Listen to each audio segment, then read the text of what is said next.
ಇಲಿ ಪಾಷಾಣ ಸೇವಿಸಿ ಸಾವಿಗೆ ಯತ್ನಿಸಿದ್ದಾರೆ. 1 ವರ್ಷ 8 ತಿಂಗಳ ಮಗು ಸಾವನ್ನಪ್ಪಿದೆ. ತಾಯಿ ಬಚಾವಾಗಿದ್ದಾರೆ. ಬೆಂಗಳೂರಿನ ತಿಗಳರ ಪಾಳ್ಯದಲ್ಲಿ ಈ ಒಂದು ಘಟನೆ ನಡೆದಿರುವಂತದ್ದು. 1 ವರ್ಷ 8 ತಿಂಗಳು ಪಾಪು ಸಾವನ್ನಪ್ಪಿದೆ.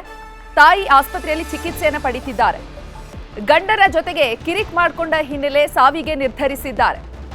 ಚಹಾದಲ್ಲಿ ಇಲಿ ಪಾಷಾಣವನ್ನ ಬೆರೆಸಿ ಮಗುವಿಗೆ ಕುಡಿಸಿದ್ದಾರೆ ತಾಯಿ.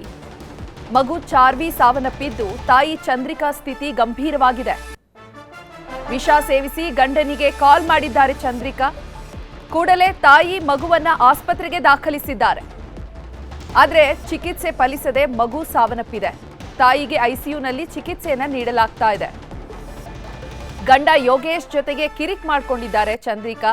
ಈ ಹಿನ್ನೆಲೆಯಲ್ಲಿ ಸಾಯುವ ನಿರ್ಧಾರವನ್ನ ಮಾಡಿದ್ದಾರೆ.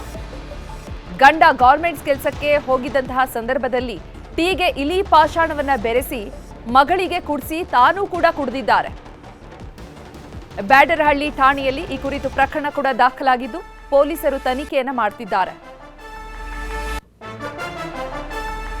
ಇವಾಗ 31 ಜಿಲ್ಲೆಯ 31 ಸುದ್ದಿಗಳನ್ನು ನೋಡ್ತಾ ಹೋಗೋಣ. ಧರ್ಮಸ್ಥಳದಲ್ಲಿ ಶವಗಳ ಹೂತಿಟ್ಟ ಆರೋಪದ ಕೇಸ್ಗೆ ಸಂಬಂಧಪಟ್ಟಂತೆ ದಿನದಿನಕ್ಕೂ ಕುತೂಹಲವನ್ನು ಮೂಡಿಸ್ತಾ ಇದೆ. ನೇತ್ರಾವತಿ ಸ್ನಾನಘಟ್ಟದಲ್ಲಿ ಅನಾಮಿಕನ ಕರೆದೊಯ್ದು ಅಸ್ಥಿ ಪಂಜರಗಳಿಗೆ 2ನೇ ದಿನವಾದ ನಿನ್ನೆ ಹುಡುಕಾಡಲಾಯಿತು.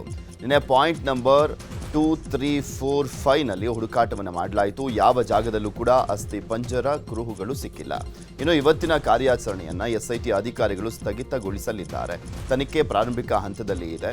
ಏನನ್ನೂ ಹೇಳಲಿಕ್ಕೆ ಆಗೋದಿಲ್ಲ ಅಂತ ಎಸ್ಐಟಿ ಮುಖ್ಯಸ್ಥ ಪ್ರಣವ್ ಮೊಹಂತಿ ಹೇಳಿದ್ದಾರೆ. ಧರ್ಮಸ್ಥಳದಲ್ಲಿ ಅಸ್ಥಿ ಪಂಜರ ಆಪರೇಷನ್ ಮುಂದುವರೆದಿದೆ. ಪಾಯಿಂಟ್ 1 ಮತ್ತು 2ರಲ್ಲಿ ಐಡಿ ಕಾರ್ಡ್ಗಳು ಪತ್ತೆಯಾಗಿದೆ. ಒಂದು ಪಾನ್ ಕಾರ್ಡ್, ಮತ್ತೊಂದು ಡೆಬಿಟ್ ಕಾರ್ಡ್ ಪತ್ತೆಯಾಗಿದೆ. ಸ್ಥಳ ಅಗೆಯುವಂತಹ ಸಂದರ್ಭದಲ್ಲಿ 2 ಐಡಿ ಕಾರ್ಡ್ಗಳು ದೊರೆತಿವೆ ಅಂತ ಸುಜಾತಾ ಭಟ್ ಪರ ವಕೀಲ ಮಂಜುನಾಥ್ ಮಾಹಿತಿಯನ್ನು ನೀಡಿದ್ದಾರೆ ಅನ್ನುವಂತಹ ಪತ್ರಿಕಾ ಹೇಳಿಕೆ ಹರಿದಾಡ್ತಾ ಇದೆ. ಪತ್ರಿಕಾ ಹೇಳಿಕೆಯಲ್ಲಿ ಪುರುಷ ಹೆಸರಿನ ಪಾನ್ ಕಾರ್ಡ್, ಲಕ್ಷ್ಮಿ ಹೆಸರಿನ ಡೆಬಿಟ್ ಕಾರ್ಡ್ ಪತ್ತೆಯಾಗಿದೆ. ಕೆಂಪು ರವಿಕೆ ಕೂಡ ಸಿಕ್ಕಿದೆ. ಪಾಯಿಂಟ್ ನಂಬರ್ 1ರಲ್ಲಿ ಅಗೆಯುವಾಗ 2.5 ಅಡಿಯಲ್ಲೇ ಈ ಕಾರ್ಡ್ಗಳು ಸಿಕ್ಕಿವೆ ಎನ್ನುವಂತಹ ಮಾಹಿತಿ ಇದೆ. ಧರ್ಮಸ್ಥಳದಲ್ಲಿ ಶವಗಳು ಅಸ್ಥಿ ಪಂಜರದ ಕಾರ್ಯಾಚರಣೆ ಬಗ್ಗೆ ಸಂಸದ ಬ್ರಿಜೇಶ್ ಚೌಟ ಮಾತನಾಡಿದ್ದಾರೆ. ಸರ್ಕಾರ ಈಗಾಗಲೇ ಎಸ್ಐಟಿ ರಚನೆ ಮಾಡಿದೆ. ಬಿಜೆಪಿಯವರು ನಾವೆಲ್ಲ ಸ್ವಾಗತ ಮಾಡಿದ್ದೇವೆ.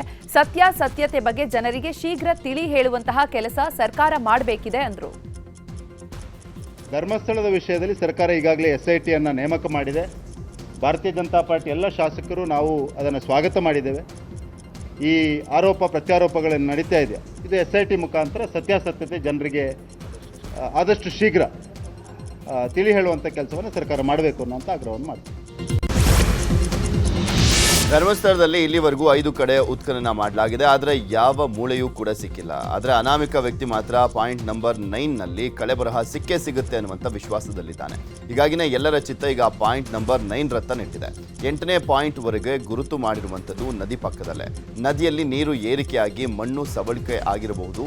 ಆದರೆ 9ನೇ ಪಾಯಿಂಟ್ನಲ್ಲಿ ಮಿಸ್ ಆಗೋಕ್ಕೆ ಸಾಧ್ಯ ಇಲ್ಲ ಅನ್ನುವಂಥ ನಂಬಿಕೆ ಹೆಚ್ಚಾಗಿದೆ ಆತನಿಗೆ.